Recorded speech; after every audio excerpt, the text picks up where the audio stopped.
Hi, welcome to What's Happening in the World of Work, Aurora.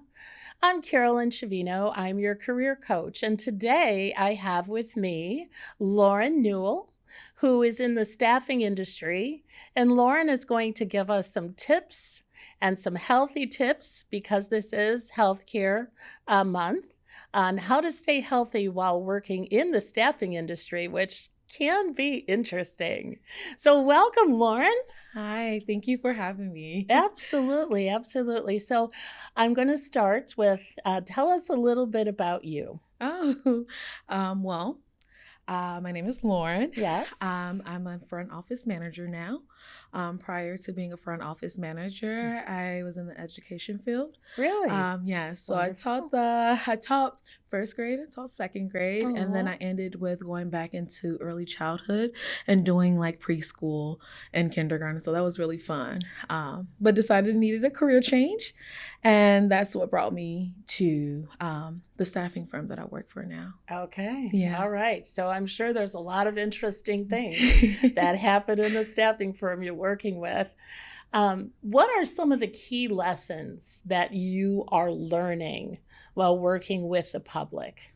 Oh my goodness. One of the key lessons that I've learned is to always be myself. No Okay. matter what, no matter who you come in contact with, just be you, genuinely you, yourself. That's big. Another key point that I've learned or something that I've taken away from working in the staffing field would honestly just be that light. Really, Okay. just to be that light too.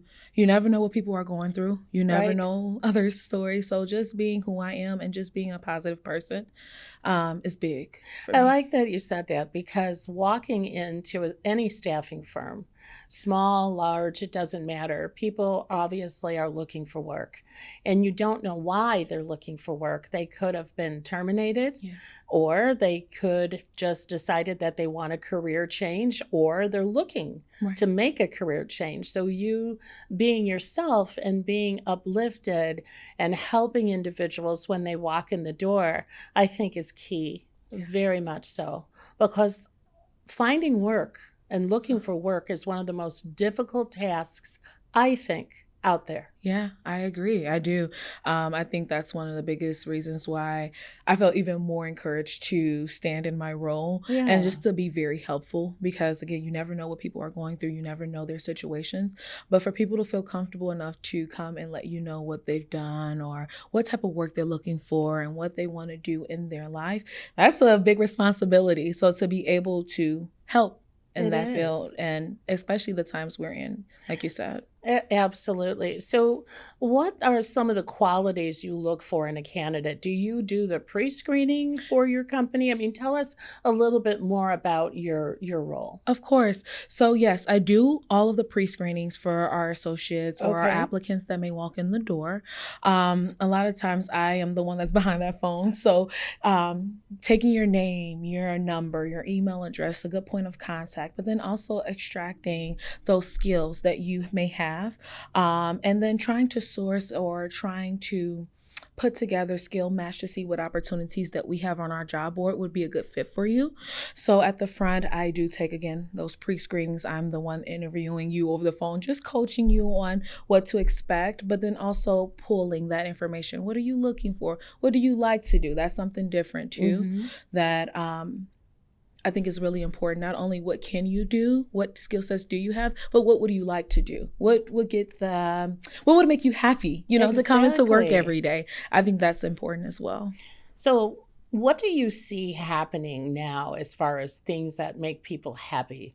Is there a trend that's happening, or is it pretty much across the board? I think it just depends on the person, honestly.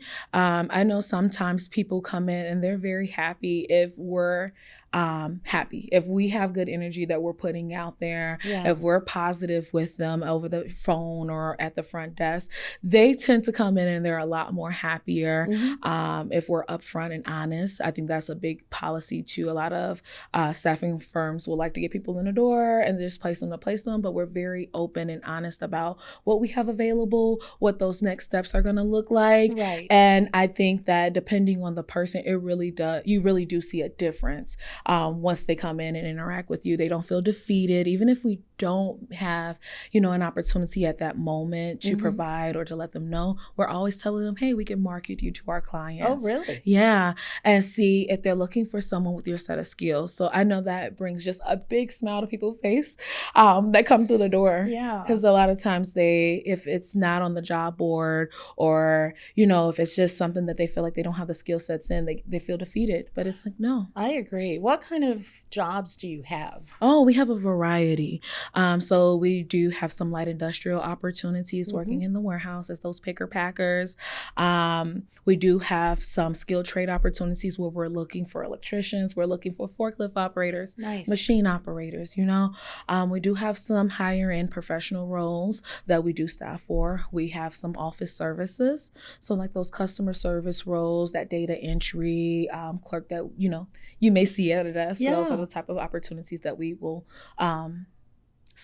staff for. Sorry. Okay, sure. And when you have an individual that's coming in and truly having a bad day, I mean, you are dealing with people, so they can't always be pleasant. Right. What are some of the tools you do for yourself to remain positive? I just stay grounded. I am a big person with energy, and just, if you have low energy, it is really hard to extract information, sometimes even continue a conversation. But what I like to do is just stay myself. I like to just smile. I like to just be uplifting. So if that's telling a joke, or if that's letting the person know, hey, it's okay if you don't know what you want to do, that is fine. We're a career center. Let's help you find out, what will be a good opportunity for you. So when you say career center, that takes me to thinking you are providing some type of tools for individuals to enhance their existing skill sets. Yes. Do you want to do a deeper dive onto that? I mean, if in fact that is the case. Yes. So great question.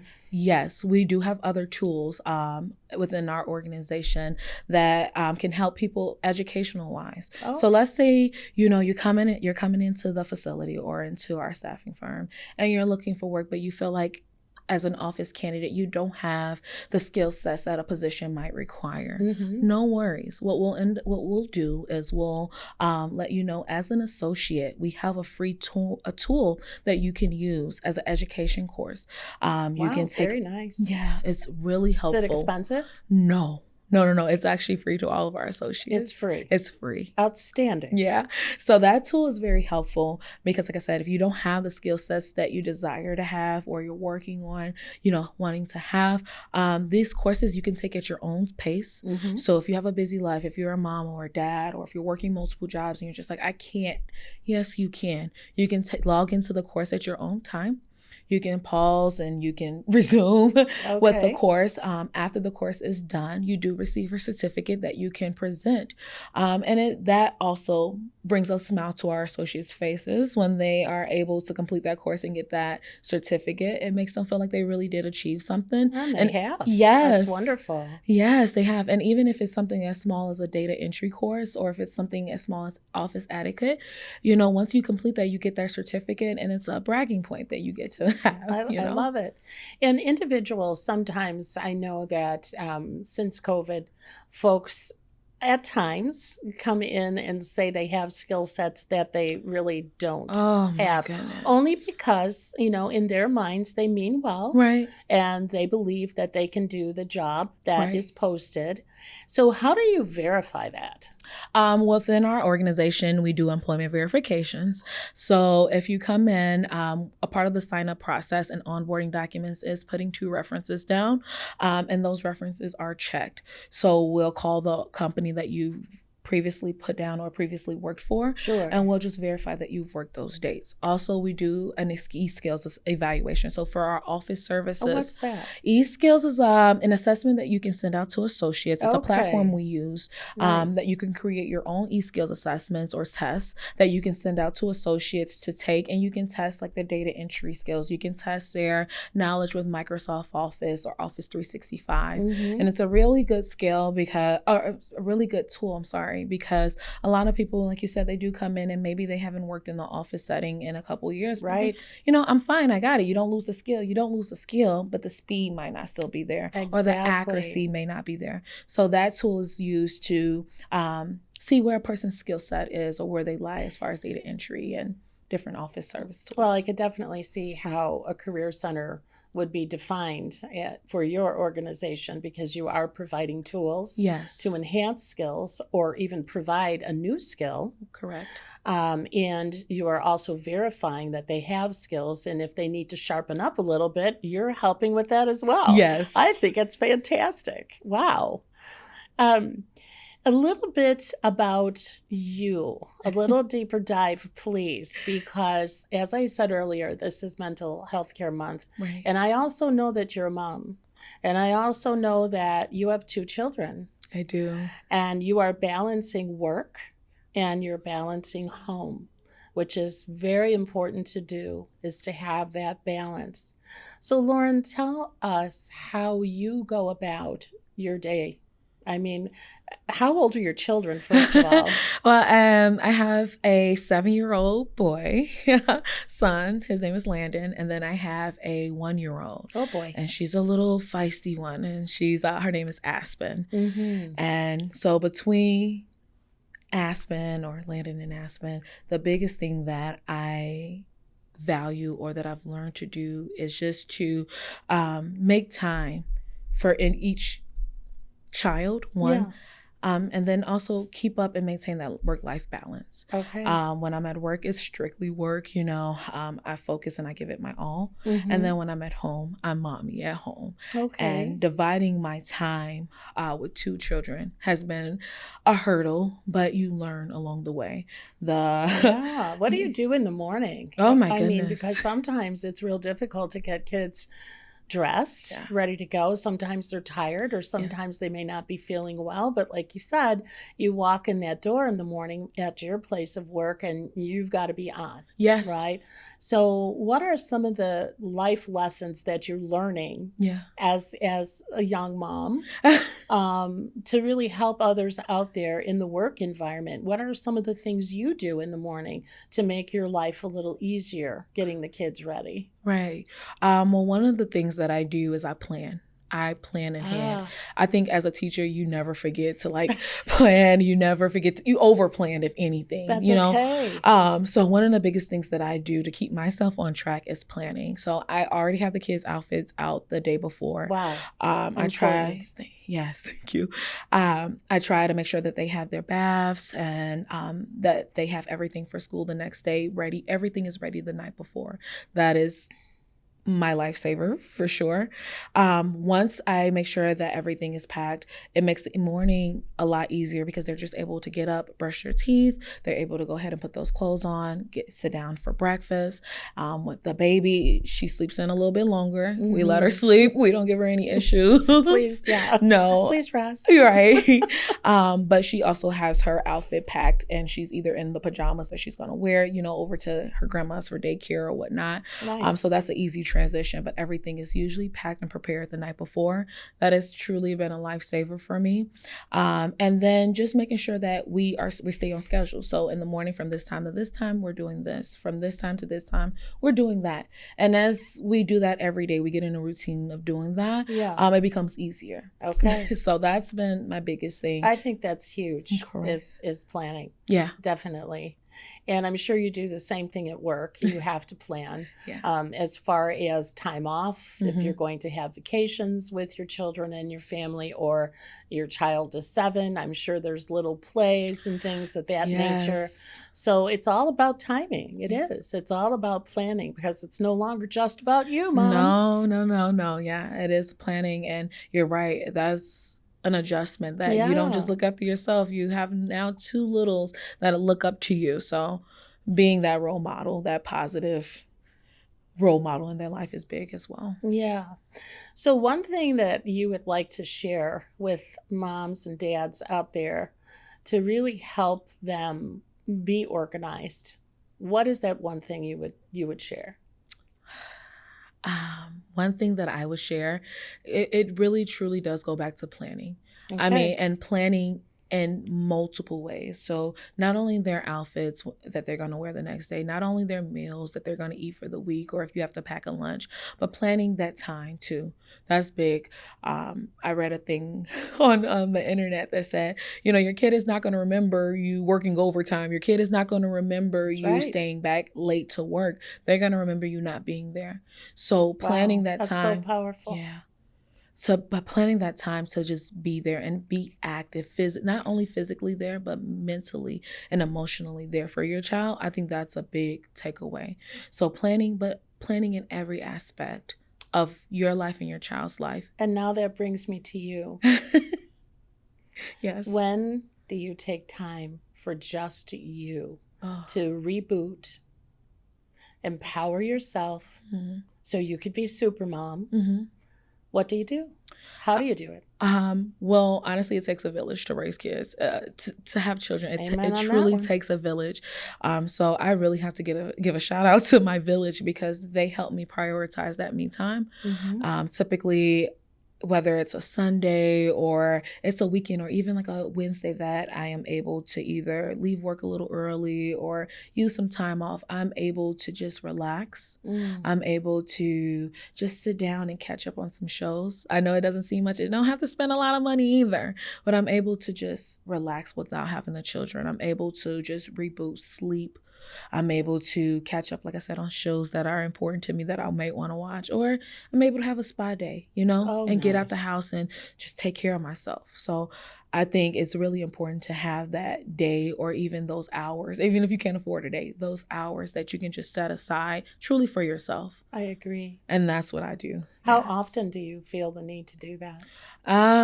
Honestly, for sure, guarantee I have at least a day or two throughout the week just for myself. But it just depends on life. It depends on what you're going through. Sometimes you can have a very smooth week, and even if you don't get any me time and you don't feel it, it doesn't feel like there's an issue. You're not missing anything. Yeah. But then you can have those weeks where it is rough and you're just like, oh my God, I just need 10 minutes.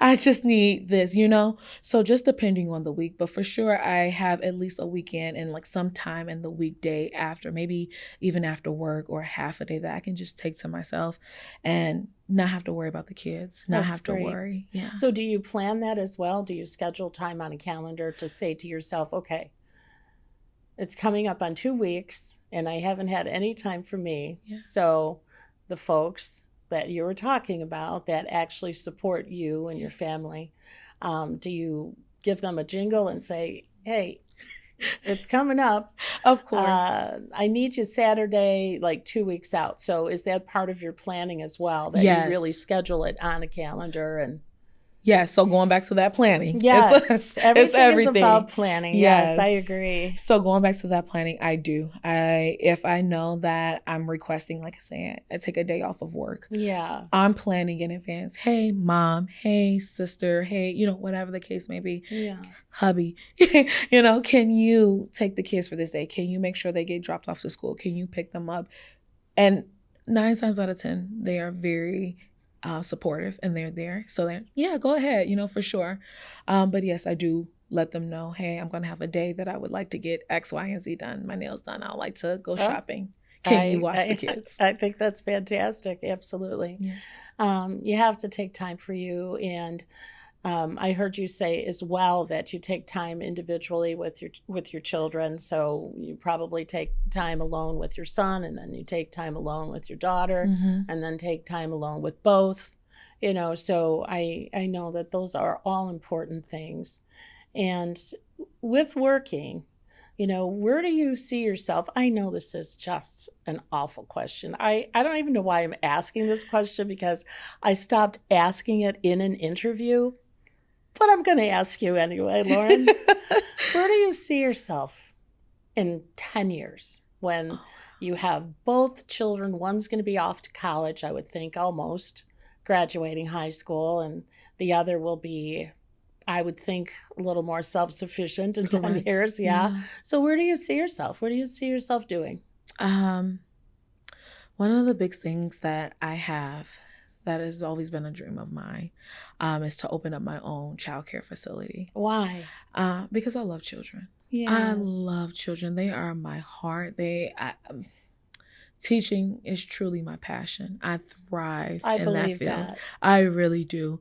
And I really want to have a center where I don't have to necessarily abide by, I don't want to say rules or laws, because that's not the case. But I want to be able to input my own curriculum. Okay. I want to also be able to have different classes set up, not only just what's for math, not only for science and math and English, those are important core skills, but like cooking and having like sewing classes and other skills that children will need to thrive and to be I love it because better. those are definitely, I think, skill sets that are rarely taught in Yeah. schools. Yeah. And it's important to make sure that, wow, that kids can be self-sufficient and learn Yeah. how to cook and learn about, saving money and putting together a budget, if you will, or Correct.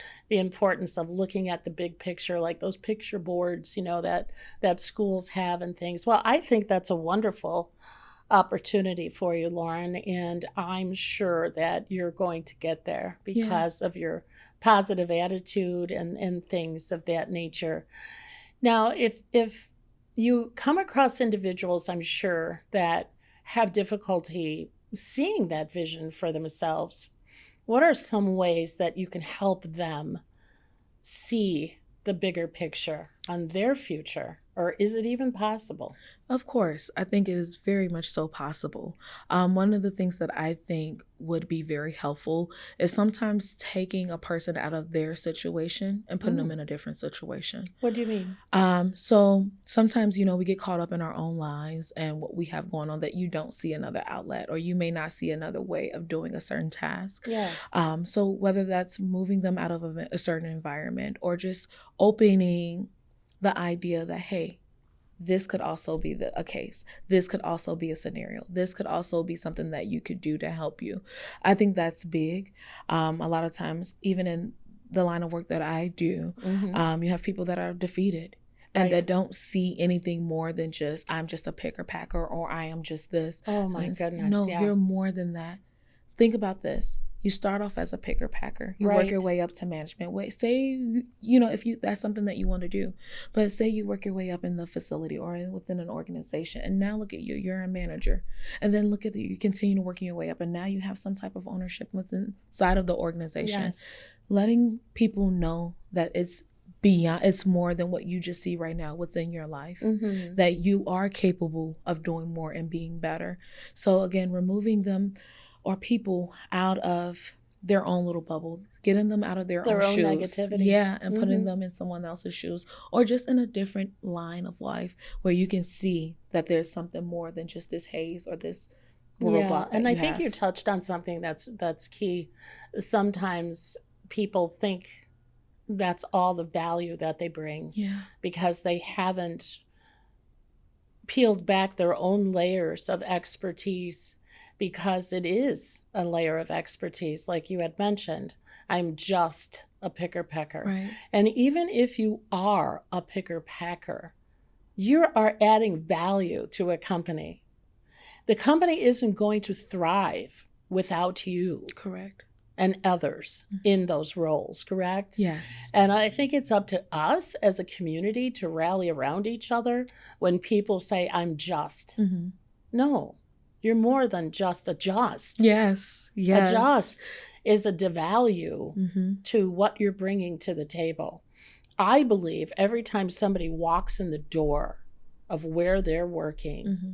they are bringing value. Yes. Just by clocking in and being there, of course. Absolutely. Yes. Absolutely. And if you're not feeling you're bringing value, perhaps it's time to move on Correct. so you can feel valuable. Yes. And sometimes the company that you're working with isn't providing you with the tools that are needed for you to feel empowered, Mm-hmm. or courses to help you feel empowered. Right. And you have to recognize that. You have to recognize that this is your vision, Right. right? This is your vision board, and it's only up to you as to how you're going to walk down that path. Mm-hmm.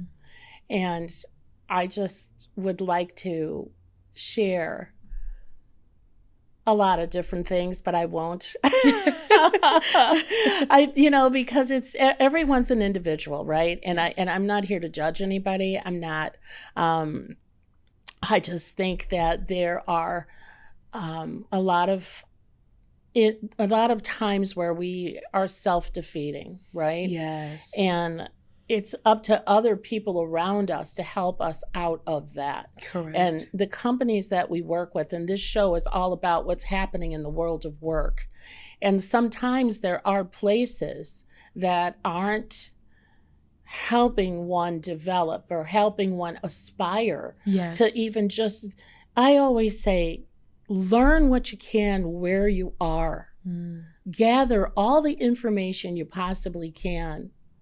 And if you have to move on, great, but learn what you can where Right. you are, because that's a way to empower yourself. That's a way to get different types of tools that you'll need in life, period. Yes. For example, working with others, Mhm. right? Learning how to communicate. That's very difficult sometimes. Yes. And as you're saying, Lauren, and back to your opening, when people are walking into your organization, you're the light. Mm-hmm. You're that light that is helping someone go, oh, well, okay, I feel welcomed. Yeah. I personally feel everyone should feel that way in every single environment they walk into. Yes. Because without people, companies cannot thrive. Mm-hmm. And companies need to invest in their employees. And there's so many great companies that do just that. I agree. Yes. And I'm very proud to say that, especially in the city of Aurora, where there's a company, that are employee owned, Mhm. that empower their employees to be owners of companies. Correct. And to move up and to have a career path and all of those good things. But at the end of the day, it's up to us to know where we want to be. Correct. I agree, Carolyn. So much. It is up to us to decide where we want to go in life. Absolutely. Yeah. And like you were saying earlier about the people that were coming in the door and I'm just this, I'm just that. I pride myself at letting every applicant and associate that walk through our door know that you are not just a number, you're not just a skill set. Wonderful. That we value you coming in and that we're a career center. We want to make sure that you're where you're going to thrive the best, where you're going to be the best you. And so, again, I'm so thankful and so happy that we're having this conversation. And so am I. Yes, it's very helpful in today. Well, and I just want to thank you for being on the show. I want to thank you for all you do to help people feel valued, help people feel comfortable when they're looking for work, which is what I said earlier. It's one of the most difficult things to do. Mm-hmm. You help people hold their head up when they're looking for work. Yes. And you help people hold their head up when there may not be something on your job board, but you're saying to them, wait a minute, make sure you give me your resume, Mm-hmm. because I will do my best to find a company Yes. that will match your skill sets. That's hopeful. Yes. And that's all we can do. We can do. can't provide self confidence in people or any of those things, but we can provide hope.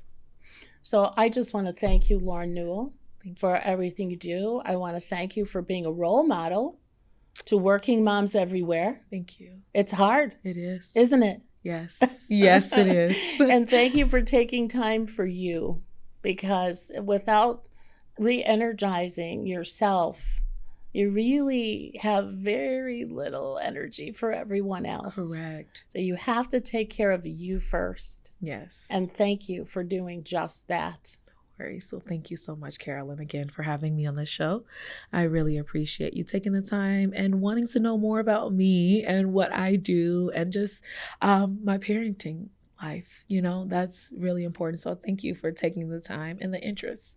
Well, Appreciate thank it. you. I Mhm. appreciate that.